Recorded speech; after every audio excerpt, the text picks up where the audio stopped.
Labadiena. Šiandieną susitinkame nuotoliu ir pakalbėsime apie tą patį nuotolį. Kaip mums sekasi dirbti nuotoliu, kokios yra nuostatos, ką galvoja mūsų vadovas, kuomet mes dirbame nuotoliu.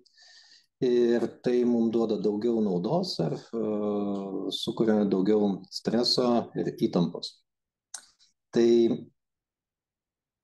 daugelį metų buvo kalbama apie tai, kad galbūt nebūtina visiems darbuotojams visą absoliučiai darbo laiką leisti darbo aplinkoje. Galbūt įmanoma dirbti per atstumą, per nuotolį. Dažnais atvejais įmonių vadovai manydavo, jog jeigu tu dirbi per nuotolį, tai reiškia, tu iš vis nedirbi. Tuo tarpu atėjo 2020 metai ir 2020 metais, kaip mes sakome, buvo išleistas džinas iš butelio. Tai atėjo COVID-as, daugelis žmonių išėjo dirbti nuotoliu, išėjo dirbti į namus, tam, kad būtų mažiau socialinio kontakto. Šiai dienai reikia turbūt pasakyti, kad džinas išleistas, sukišti jį atgal jau tapo labai sudėtinga. Daugelis įmonių pakvietė darbuotojus grįžti atgal į darbo vietas, o darbuotojai tuo tarpu pradėjo kelti šitą klausimą, ar tikrai visą laiką efektyviau, naudingiau, vertingiau dirbti iš namų, iš darbo aplinkos. Tai keletas turbūt tokių aspektų ir tokių pamąstymų. Žinot, negalima visko sudėti į vieną vietą ir sakyti, kad tai yra tik tai efektyvu arba tik tai neefektyvu. Negalima sakyti, kad hybridinis darbas, tai darbas iš darbo vietos ir iš namų, kad jis galimai kelia daugiau streso arba sakykime, apibrėžtumo pasidaro mažiau. Tai keletas tokių dalykų, ar ne? Žmonės yra skirtingi ir skirtingiam žmonėm reikalingos yra skirtingos darbo sąlygos. Vieni žmonės labai mielai dirba iš darbo aplinkos, tai yra iš ofiso. Kiti tuo tarpu sako, man daug patogiau būtų planuotis laiką pagal save. Tai galbūt apie darbinę aplinką ir apie ofisą kalbėsime mažiau. Kas vyksta, kuomet žmonės dirba iš namų?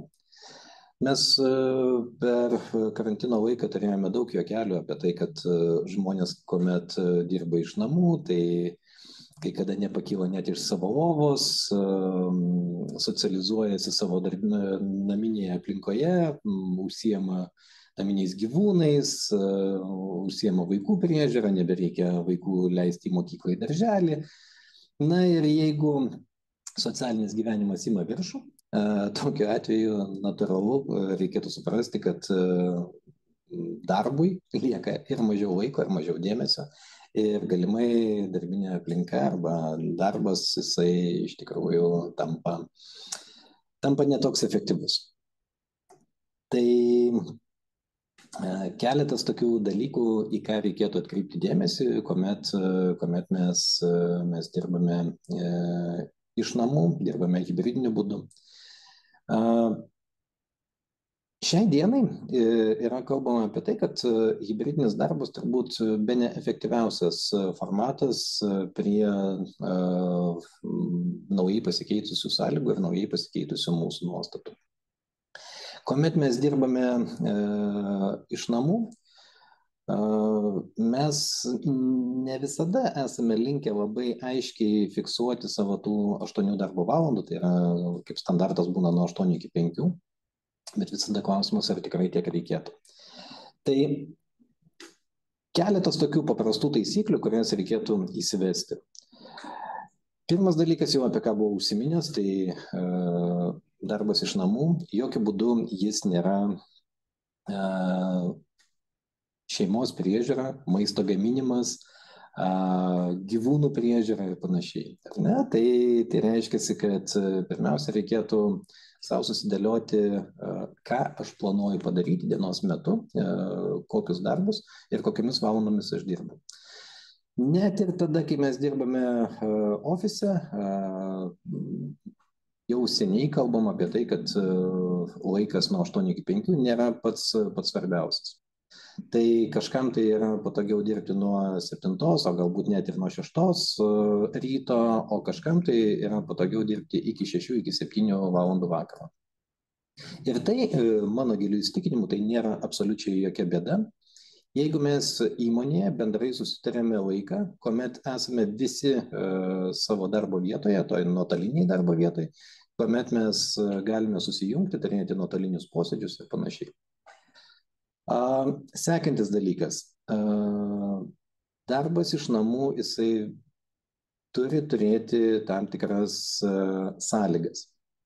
Tai jeigu mes neturime namie tinkamų darbo sąlygų, šitoje vietoje praktiškai didžiąją dalį visų klausimų, kuriuos mes jau galėtumėm aptarinėti ir svarstyti, mes turėtumėm juos visus uždaryti ir sakyti, kad nėra sąlygų dirbti iš namų, tada dirbame iš ofiso. Bet jeigu norime dirbti iš namų, mes turime susidaryti savo tokias pačias sąlygas arba bent jau panašias sąlygas, kokias turime darbe. Ypatingai turėtumėm atkreipti dėmesį į trukdymų grafiką, tai reiškia, kad mūsų socialinės aplinkos dalyviai kaip įmanoma mažiau mūsų trukdytų. Kita problema iškyla, jeigu mes net ir turime suderinę darbo valandas, kuomet gali visi darbuotojai susijungti, darbuotojai patiria stresą dėl to, kad išnyksta tam tikros darbinės taisyklės arba darbo įpročiai, ypatingai nuolatinis kontaktavimas. Tai, kad išvengti šitos problemos, mes turėtumėm atkreipti dėmesį į paprastą tokį, sakykime, įrankį, tai kaip minimum messengeris ar kažkokia tai kita forma, kuomet mes galėtumėm jungtis ne tik darbo klausimais, bet ir socialiniais klausimais. Na, kaip pavyzdys, ar ne, mes turime ofisiniam formate, mes turime kaip minimum 2 kavos pertraukas, tai yra laiką, kada mes truputėlį atitrūkstame, pailsim, turime pietų pertrauką. Bet nepaslaptis, kad tuo metu mes dalį to laiko arba visą tą laiką mes skiriame socializacijai. Tuomet, kai mūsų darbo situacija pasikeičia ir mes pradedame dirbti iš namų, mes automatiškai aukojame socializacijos laiką. Ir tai gali tam tikriems žmonėms sukelti tam tikrų nemalonių jausmų arba įtampų.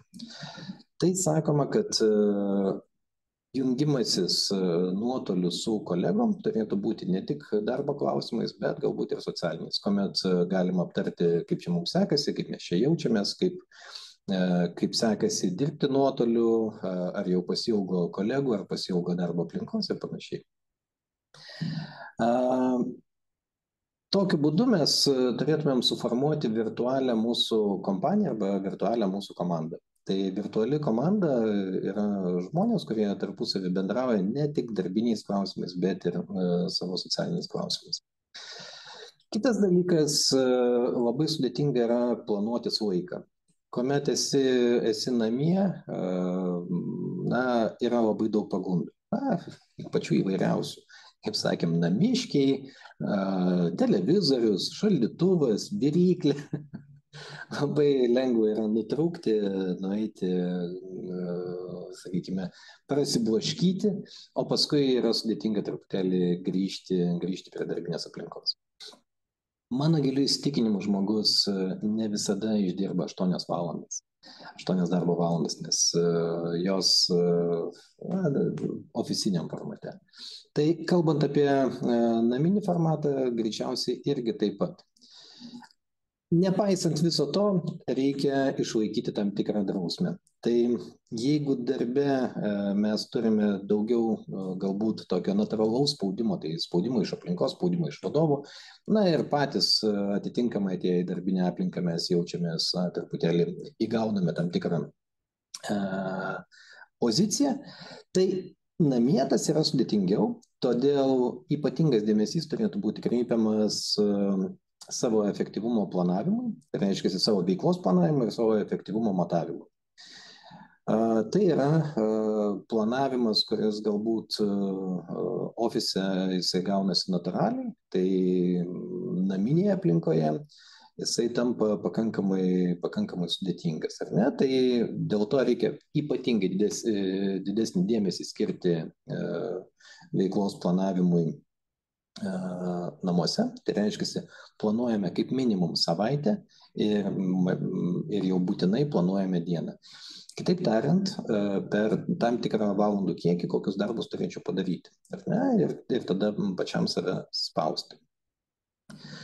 Na, lygiai viskas būtų tvarkoje, susikūrėme darbo aplinką, eliminavome dalį socialinės aplinkos, pasidarėme gerą darbo planą ir pagal tą planą lyg tai dirbame. Bet dažnais atvejais mes nesijaučiame gerai dėl kitos priežasties. O kasgi vyksta įmonėje tuo metu? Aš esu namuose, bet aš nežinau, kuo gyvena įmonė, kokie yra pasikeitimai ir panašiai. Tai šitas iššūkis, jisai yra susijęs ne tik su darbuotoju, bet ir su įmonės administraciniu personalu arba, kitaip tariant, vadovu. Vadovas turi irgi tam tikrų papildomų iššūkių. Jeigu dažnai vadovas mano, jog su kolektyvu nebūtina daryti kažkokių tai susirinkimų, kuomet yra aptariama įmonės situacija, galbūt bendrieji komerciniai reikalai ar dar kažkas tai. Tai tuo metu, kada žmonės dirba nuotoliu, ypatingai svarbus pasidaro dažnesnis vadovo įsitraukimas. Ir ne tik dėl kontrolės mechanizmų. Labai svarbu, kad vadovas įsitrauktų ir lygiai taip pat palaikytų tą, sakykime, gerą nuotaiką.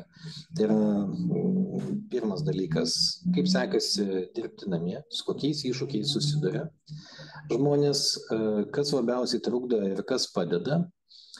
Tada vertėtų apžvelgti įmonės situaciją, kaip šiuo metu įmonė gyvena, kokie įmonės yra iššūkiai, kaip sekasi pasiekti komercinius arba kitus rezultatus, kokie KPI, kam geriau sekasi, kam sekasi ne taip gerai, sudėlioti galbūt gerasias praktikas ir jas laiks nuo laiko paskelbti. Ir reiškia, vadovo įsitraukimas šitoje vietoje jisai yra kaip minimum reikalingas dažnesnis. Na ir kitas dalykas, kas labai svarbu vadovui, tai kad turėtų pastovius asmeninius pokalbius, kurių metu būtų apžvelgiami ir rodiklių pasiekimai ir tuo pačiu darbuotojų motyvaciniai faktoriai, tai reiškia, kiek žmogus yra motyvuotas, kaip pajausti, kada motyvacija krenta, galbūt paskatinti ir panašiai. Na, bet kad ir kaip mes kalbėtumėm, vis tik, ką jau minėjau anksčiau, bent jau kažkuriam tai etape vertėtų laikytis hibridinio darbo formato. Ir reikėtų irgi suprasti, kad žmonės, kurie dirba namie, turėtų tam tikras valandas arba tam tikras dienas, kuomet reikėtų atvykti į biurą, visiems susitikti, visiems aptarti situaciją, pasišnekėti ir tada galima vėl atsitraukti nuo darbinės aplinkos. Tai svarbiausia turbūt dalykai arba svarbiausias taisyklės, kurias reikėtų paminėti, tai jeigu mes norime dirbti iš namų, tai tam turi būti keletas dedamųjų.